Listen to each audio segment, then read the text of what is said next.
você viu aqui no live que o governo federal realizou hoje o leilão de 22 aeroportos brasileiros. E a gente vai conversar agora ao vivo com o ministro da Infraestrutura, Tarcísio de Freitas. Boa tarde, ministro. Obrigada por nos atender.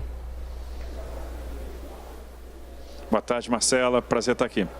Ministro, foi comemorado o resultado desse leilão pelo senhor, enfim, pelo governo. Como que esse resultado vai se reverter num impacto, vai ter um impacto positivo na economia? Bom, esse resultado foi extraordinário, demonstrou confiança do setor privado na nossa condução, na condução da política econômica do governo do presidente Bolsonaro, na estruturação dos nossos projetos. Sem dúvida nenhuma, superou em muito as expectativas. Foi uma ousadia no momento em que a gente enfrenta uma pandemia que afeta, né, de uma maneira muito dramática o setor de aviação civil, a gente colocar aeroportos à venda na praça e a gente precisava fazer isso para se antecipar, para trazer logo o investimento. Saímos daqui com 6,1 bilhões de investimentos contratados que vão atender aeroportos do Brasil inteiro. Estamos trazendo investimentos importantes para a região norte, conectando a região norte ao resto da malha aeroviária. Então vamos ter um operador de peso internacional, que é a Vansi, operando aeroportos como de Tabatinga, Tefé, Cruzeiro do Sul, Rio Branco, Porto Velho, Boa Vista, a CCR também com o Bloco Sul e Central. Então, um resultado extraordinário que, de fato, deve ser celebrado. Ministro, vou até mostrar aqui no Twitter, o senhor comemorou bastante ali ao bater o martelo, até quebrou o instrumento ali onde o martelo foi batido, comemorou bastante. Ministro, quando que nós, passageiros, devemos ter os primeiros sinais dessa concessão à iniciativa privada? Quando vamos ver os aeroportos reformados, com um impacto na nossa vida de fato?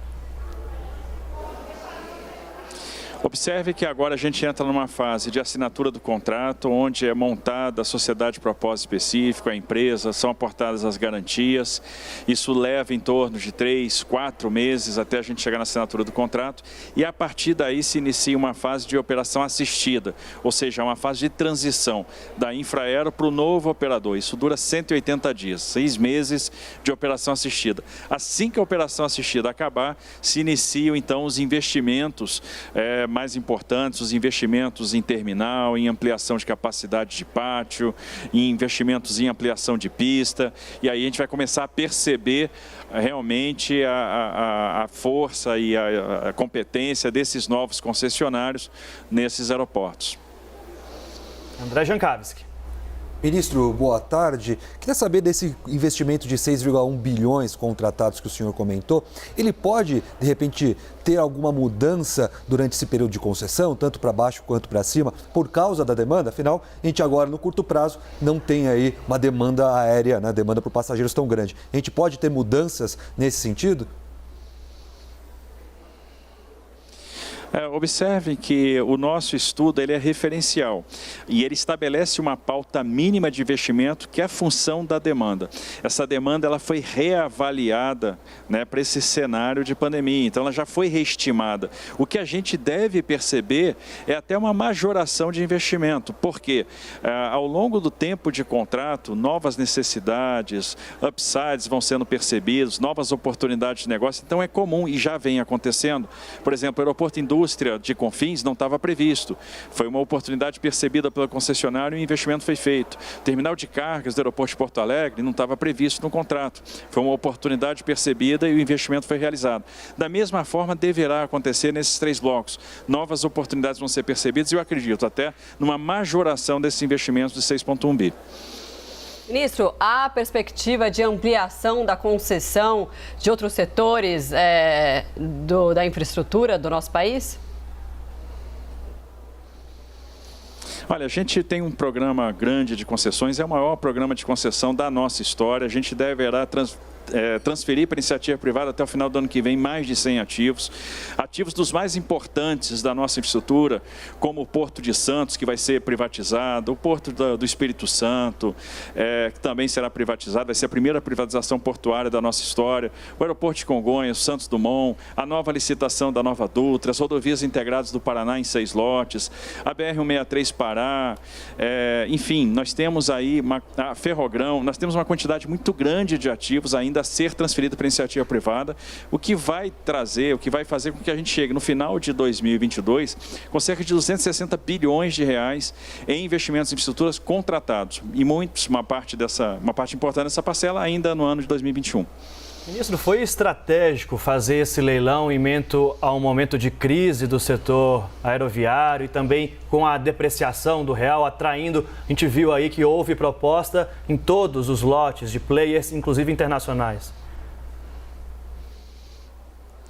Foi extremamente estratégico, primeiro, porque realmente o câmbio favorece o investimento em infraestrutura, os nossos ativos em dólar ficaram baratos, isso obviamente desperta a atenção do investidor, mitiga o risco de câmbio, que é um risco de perda de valor presente líquido, de taxa de retorno, em função de depreciação cambial, então ele já entra numa situação onde o real já está depreciado, né? Então isso é favorável para a infraestrutura.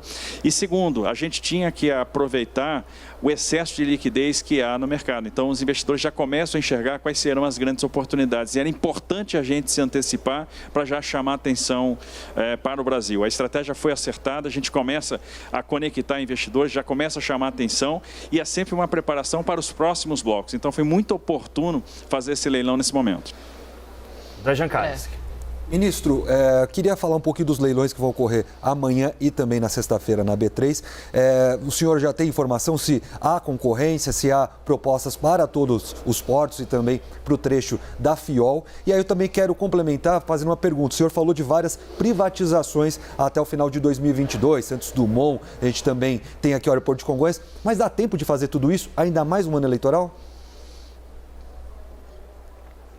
Dá tempo, observe que o ano eleitoral não interfere, a gente pode fazer concessões, inclusive no período eleitoral, não tem problema nenhum. A nossa agenda é uma agenda de Estado, a gente está dando cumprimento àquilo que nós planejamos no primeiro dia de trabalho, então seguindo o cronograma, então fizemos a 6ª rodada, já iniciamos os estudos da 7ª, a gente de aeroportos, né, que tem Congonhas e Santos Dumont, que deverá acontecer no primeiro semestre do ano que vem, assim como a privatização no Porto de Santos. A privatização no Porto do Espírito Santo acontece ainda esse ano, nós teremos ainda leilões importantes de rodovias, então a gente está conseguindo dar vazão ao nosso pipeline de projetos, né, que de fato é fundamental. A primeira pergunta eu acabei me esquecendo. A respeito das propostas para os leilões, né, que vão ocorrer amanhã e na sexta-feira. Sim, exatamente. A gente planejou essa semana de leilões, temos propostas para todos os ativos, significa que amanhã vamos ter um leilão bem sucedido de ferrovia de integração Oeste-Leste e na sexta-feira teremos também um leilão bem sucedido de terminais portuários. Ministro, há contra pontos aí para o passageiro ou só pontos pró? Olha, eu acho que a gente tem que pegar a experiência que nós já temos. Quem se lembra do aeroporto de Florianópolis antes e depois da concessão, né? Que era um terminalzinho acanhado, hoje a gente tem um aeroporto bastante interessante, bastante confortável. A mesma coisa aconteceu com o aeroporto de Brasília, com o aeroporto de Fortaleza, o aeroporto de Porto Alegre, o aeroporto de Salvador. Então, o que a gente está percebendo? Uma melhoria na qualidade da prestação de serviço, né? Mais segurança, né? Mais terminais que são ampliados, melhoria na qualidade de banheiros, mais capacidade aeroportuária por causa dos investimentos de pista e também de pátio. Mais capacidade aeroportuária significa que a concessionária vai ter condição de trazer mais voos. Vamos pegar o cenário antes da pandemia, por exemplo, Fortaleza, que operava poucos voos internacionais, começou a operar muitos voos internacionais. E quando a gente aumenta a disponibilidade, aumenta a oferta de assentos, a gente acaba tendo também uma repercussão em termos de preço de passagem, porque a gente deverá ter mais companhias operando para aqueles equipamentos. No caso da região norte vai ser muito emblemático, a melhoria que vai haver na questão da conectividade, né, e da regularidade da prestação de serviço, que hoje é um problema na região norte, muitas vezes por falta ou inadequação da infraestrutura. Ministro, o senhor espera mais concorrentes para os próximos leilões aí dos próximos dias do que houve hoje? Na verdade, assim, cada tipo de ativo tem uma característica diferente. Então, por exemplo, ferrovia, ela é mais intensiva em capital. Então, o acesso a esse mercado é mais restrito. E muitas vezes quem tem muito apetite é o dono da carga. Então, que carga que aquela ferrovia vai atender?